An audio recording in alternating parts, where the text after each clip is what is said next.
ல்லாஹி வபரகாத்துஹு. ஒரு தடவை அபூ ஹுரைரா ரலியல்லாஹு அவங்க ரொம்ப பசியோடு உட்காந்துருந்துருக்காங்க. என்னடா பண்ணுறது, எதுவுமே இல்லை, கிடைக்கலையே அப்படின்ட்டு ரொம்ப பயங்கரமான பசியில் இருந்திருக்காங்க. அப்போ அந்த பக்கமாக அபூபக்கர் ரலியல்லாஹு ஃபஸ்ட்டு வந்திருக்கிறாங்க. உடனே அவங்கக்கிட்ட அப்படியே பேச்சு கொடுத்துருக்குறாங்க. ஏன்னா அந்த மாதிரி பேசும்பொழுது ஒரு சில சமயங்களில் வீட்டுக்கு அப்படியே பேச்சுவாக்கில் கூட்டிகிட்டு போய் அங்கே சாப்பிட ஏதாவது கொடுப்பாங்க அப்படிங்கிற ஒரு எண்ணம் அபூ ஹுரைரா ரலியல்லாஹுக்கு. ஆனால் அவர் பேசிகிட்டு இருந்துட்டு அப்படியே போயிட்டார். சரி, அவர் ஒன்று நம்மளுடைய நிலையை கவனிக்காமல் இருந்திருக்கலாம், இல்லைனாக்கா அவங்க வீட்டில் எதுவும் இல்லாமல் இருந்திருக்கலாம் அப்படின்னு சொல்லி விட்டுறார். பின்னாடி உமர் ரலியல்லாஹு வராங்களாம். அவரும் அதே போல் பார்க்குறாங்க, பேசுகிறாங்க, பேசிகிட்டு இருந்துட்டு அவங்களும் கிளம்பிட்டாங்களாம். நபிகள் நாயகம் ஸல்லல்லாஹு அலைஹி வஸல்லம் அவங்க வராங்களாம். அவங்கள பார்த்தோன்னே இவரோட நிலையை புரிஞ்சுக்கிறாங்க. அபூ ஹுரைரா எந்த நிலைமையில் இருக்காருங்கிறத ரசூல் அவங்க புரிஞ்சுக்கிட்டு உடனே அவரை பார்த்து மௌனமாக சிரிக்கிறாங்களாம்.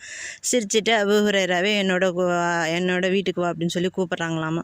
சரின்னு சொல்லிட்டு அவங்களுக்கு அபூ ஹுரைராவுக்கு சந்தோஷமாயிருது. அப்பாடா, ஒரு வேளையை நம்மளுடைய பசிக்கு ஒரு வழி கிடச்சிருச்சு அப்படின்னு சொல்லிட்டு சந்தோஷமாக போகிறாங்க. போயிட்டு அங்கே போய் வீட்டில் போய் அவங்க அனுமதி கேட்டுட்டு உள்ளே போகிறாங்க. ரசூல் அவங்களுடைய வீட்டுக்குள்ளார நுழையிறாங்க. அங்கே போனோன்னே என்ன சாப்பிட இருக்குது அப்படின்னு சொல்லி கேட்குறாங்க மனைவிக்கிட்ட. இந்த மாதிரி ஒரு டம்ளர் அந்த மாதிரி பால் ஒருத்தவங்க கொண்டு வந்து கொடுத்தாங்க, இதுதான் இருக்குது அப்படின்னு சொல்லி கொடுக்குறாங்க. யார் கொடுத்தாங்க என்னன்னு சொல்லி அவங்களுடைய டீட்டெயிலை பற்றி ரசூல் அவங்க கேட்குறாங்க.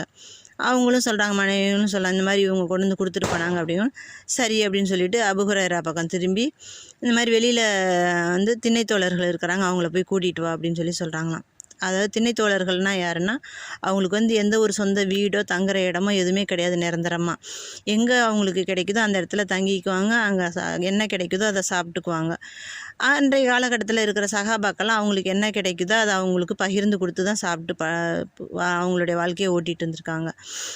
அந்த மாதிரி இருக்கையில் அன்றைய சூழ்நிலைக்கு 70 திண்ணைத்தோழர்கள் அந்த இடத்துல இருக்கிறாங்க. உடனே அபூ ஹுரைராவுக்கு பயங்கர குழப்பமாயிருது. கிடச்சிருக்கிற பாலை ஒரே ஒரு டம்ளர் தான் அவங்க கொடுத்துருக்குறாங்க. இந்த ஒரு டம்ளர் பாலில் ரசூல் அவங்க எல்லாத்தையும் வேறு கூட்டிகிட்டு வர சொல்லிட்டாங்க. இதில் கூட்டிகிட்டு வந்தால் திரும்ப நம்மளே தான் எல்லாத்துக்கும் கொடுக்கவும் சொல்லுவாங்க, எல்லாத்தையும் நீயே தான் கொடுக்கணும்னு சொல்லுவாங்க. எல்லாத்துக்கும் கொடுத்தப்போ இதில் நமக்கு என்ன மிச்சம் இருக்க போகுது, நம்மளே பயங்கரமான பசியில் இருக்கோம். ஆனாலும் சொன்னது யார், ரசூல் அவங்க சொல்லிட்டாங்க, நம்மளால் தட்ட முடியல, சரி செய்வோம் அப்படின்னு சொல்லிட்டு அந்த திண்ணைத்தோழர்கள் எல்லாத்தையும் போய் கூட்டிகிட்டு வராரு. அதே போல் ரசூல் அவங்க இதை எல்லாத்துக்கும் இப்போ குடுவோம், கையால் குடு அப்படின்றாங்க. உடனே அந்த ஒரு டம்ளர் பாலை வாங்கி ஒவ்வொருத்தட்டியாக கொடுக்குறாரு. ஒவ்வொருத்தவங்களும் அவங்களுடைய பசிக்கு தேவையான அளவுக்கு குடிச்சிட்டு கொடுக்குறாங்க. எல்லாரும் அதே போல் அந்த 70 நபர்களும் அதே மாதிரி குடிச்சு முடிச்சுட்டு கடைசியாக நபிகிட்ட கொண்டு வந்து கொடுக்குறாங்க. உடனே ரசூல் அவங்க கேட்குறாங்களா, இப்போ யார் இருக்கா மீதி அப்படின்னு. நீங்களும் நானும் மட்டும்தான் இருக்கோம் அப்படின்றாங்களாம். நீ கூடி அப்படின்னு சொல்லி சிரிச்சிட்டே சொல்கிறாங்களாமா. உடனே அபூ ஹுரைரா ரலியல்லாஹு அவங்களும் குடிக்கிறாங்களாம். அதை திரும்ப குடிச்சிட்டு நபி அவங்கள்ட்ட கொடுக்குறாங்களாம். இன்னும் கூடி அப்படின்றாங்களாம்.